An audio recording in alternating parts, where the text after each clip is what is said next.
Let's talk about high yield savings accounts. In this video, we're going to talk about different banking options, which are brick and mortar banks versus online banks. The brick and mortar banks you might know, which are Chase, Bank of America, Wells Fargo. The online banks are Synchrony and Ally, and there are more, but the ones that I have used, the ones that I have experience with, are these two. So let's talk about them. So the similarity between these two is that they're both insured by the FDIC up to 250K, which means you should not worry about your money. Moving on.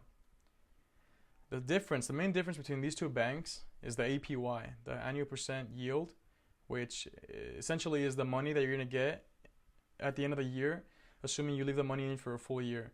Let's talk about brick and mortar banks. These banks, the ones you guys know and see on TV all the time, have a low APY, and by low I mean ridiculously low.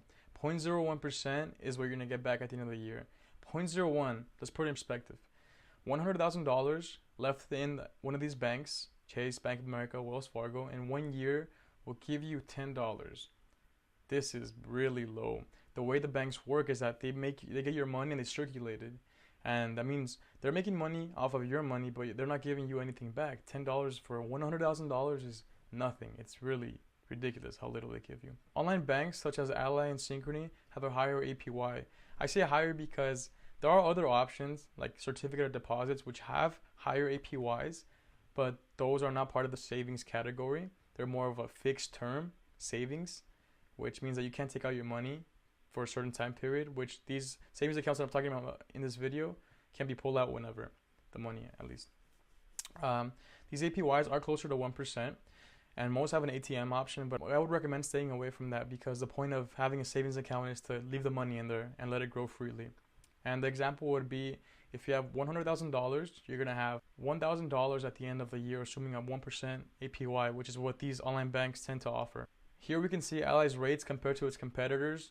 Ally has a 1% return rate, and you can see that the brick and mortar banks we've been talking about have a 0.01% return rate, which is a big difference. It's 100 times different. Here's an example pulled from Synchrony's online calculator, and I used $100,000 for educational purposes only, so you can see the difference.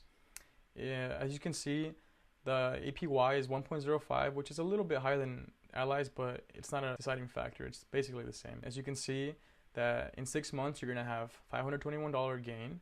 And if you live for 60 months, which is 5 years, you're going to have $5,337, which is not bad.